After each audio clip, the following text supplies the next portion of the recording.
I'm Amy Deluxe. I am a lighting and systems designer and also an educator of dynamic systems for architects, engineers, contractors, learning how to do RGB and circadian lighting for the architectural field. I'm based in San Francisco and Austin area primarily. I go where I need to be.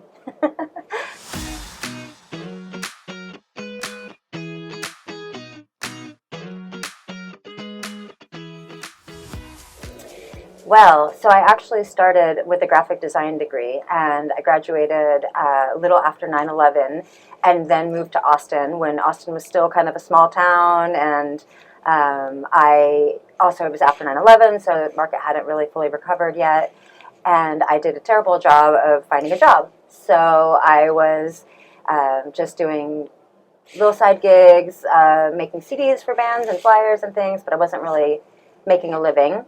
And then a friend told me about some pickup work for a stagehand, and so of course I started as a visual artist. I started doing prop making and set painting and things that made sense for a visual artist in that way.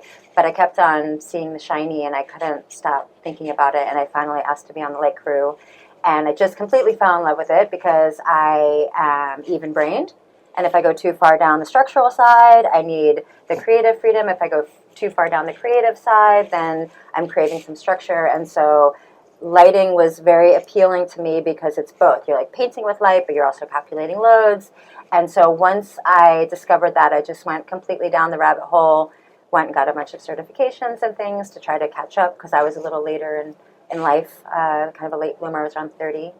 And yeah, I just took off from there. So I started with really moving light tech was kind of my first. I went and did a bunch of certs on how to repair lights, and I toured as a deck electrician with all of that. And then I took that information along with graphic design principles. When I went to start programming as a designer, I knew parameters from being a moving light repair tech, and I was able to program with that mindset and then take graphic design principles for programming and designing.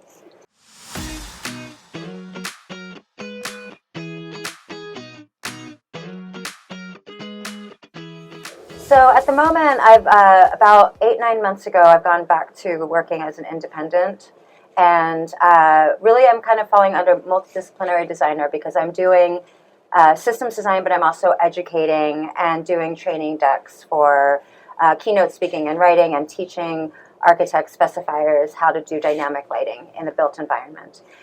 So I kind of split my time between those as well. And I've also recently joined with the 3LR group. So we are kind of a collective. We're US and UK based, and we are working on cruise ships and performance spaces. I'm working personally on a high-end resi, as well as a big outdoor city project that's under NDA. All kinds of all kinds of little things.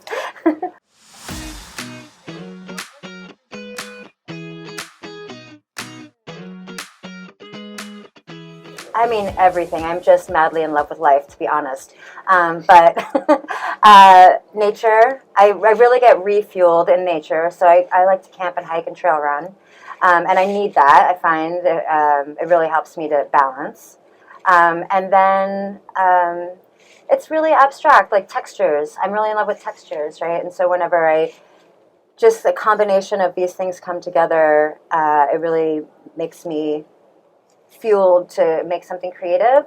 But I also have found later in my career where I am now that I love not just being inspired, but I love inspiring, and that's part of why I love doing the educational piece, because especially for specifiers in the built environment that are, a little gobsmacked by some of the technology that we do on the entertainment side, when I'm teaching how to demystify DMX and how to use these and just, treat it like a tool in your tool belt, I love seeing the aha moment for them.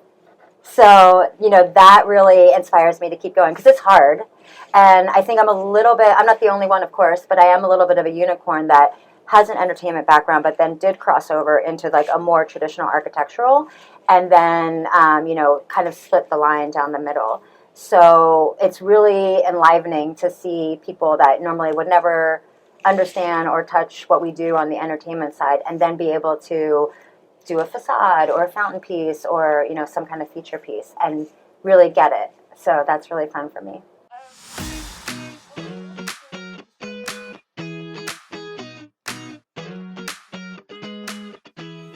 Oh, yeah, I mean, I think this career path seems to be always challenging. I am a lifelong learner. Everything I've done in my career is because I followed my curiosity. And I think that sometimes that feels unique. And I think that's part of why I've done such a unique path of blending these two worlds that for some reason seem to be separated. And so when I'm on the architectural side, it can be isolating because I'm talking to people that don't really work with this technology. And I'm trying to always find a way to make it easier for them to understand. But it's not native. Not to really necessarily bring up a different podcast or anything, but I kind of thought about this a lot. And when I was interviewing with the Lumen brothers on Light Talk last year, I said, I think some of us just have this DMX gene. And on the architectural side, it's just not a native sense. So trying to explain something that is, you know, seems really easy to us on this side of things, to people that don't really have a concept about it, that may be using phase control or 0 to 10. And even then, in architectural, lighting and controls are completely segregated. So controls are already very challenging. So I think that that's probably the hardest thing, is that because I really want to help them. But sometimes it's hard to find a way to help somebody grasp something that they don't really have, you know, a deeper concept of.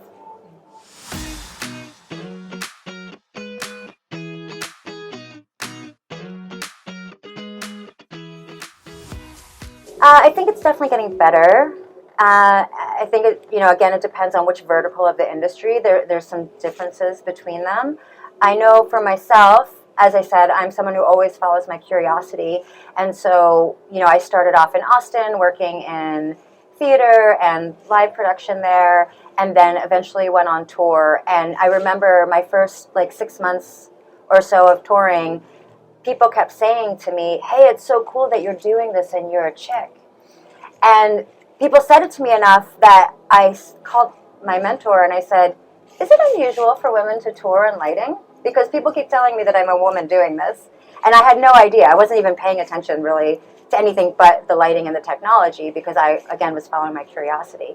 And so I've had a full range of experiences, and I've also, luckily, I've been doing this for about 17 years now, I think, where I've also been able to meet and work with a lot of women that have been doing this much longer than me and getting information for how they navigate things.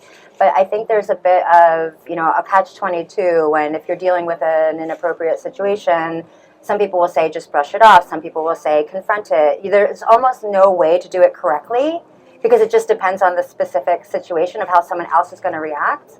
And then aside from that, even if everything's, you know, above board and you're having a great experience, women are usually not compensated as much as men. But what makes that worse is that many women don't even know how to negotiate, or they're uncomfortable negotiating because it's just not something we've been taught to do. So I remember when I first started negotiating, I was shaking in my boots because it was so uncomfortable. And now I've done it enough where I'm more comfortable doing it, but there's not a lot of transparency about what the wage even should be. And so sometimes you have to do, and there's also a huge range of sometimes what is appropriate. So it's really hard to know even sometimes what you should be asking for. And some people just take whatever they're given. And I've learned that in any situation, there's always, not any situation, I guess, but in many situations, even with nonprofits that I've worked with, there's always a budget. And if they're giving you an offer, it is not the full budget. So if you don't negotiate or counter, then you're usually leaving money on the table. And I think the lesson from that is just ask, because the worst that can happen is they say no. And anytime they've said no to me, they've given me something higher than the original offer. Even if they don't give me the full amount, there's still room to wiggle there. And I think it's important for women to learn to, take that power back and feel comfortable asking for what they deserve.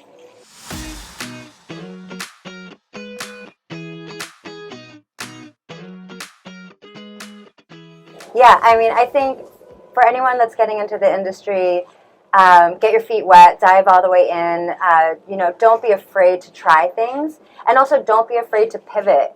And fail fast. If something isn't working for you, there's so many different facets of the industry. Again, as someone who follows my curiosity, I did mostly theater and live production primarily, but I did try broadcast and I tried film.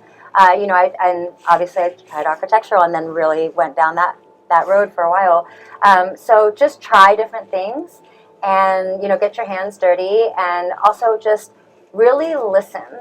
I think when you're new to the industry, definitely myself included, it's really exciting when you learn something new and you can feel really great about that. But there is an endless amount of knowledge to be gained. And it's really important to listen to what others, especially people that have been in the industry longer, are doing, and be open-minded to being resourceful. On the other flip side of that coin, don't worry about, I think so many of us have imposter syndrome to an extent, because there's so many incredible things going on in our industry. And what I really do believe is that you're never going to know everything. There's always going to be new technology. There's always going to be information that you don't know and you're going to have to figure out. What's important is to be resourceful. If you don't know something, find a way to figure it out and learn every day.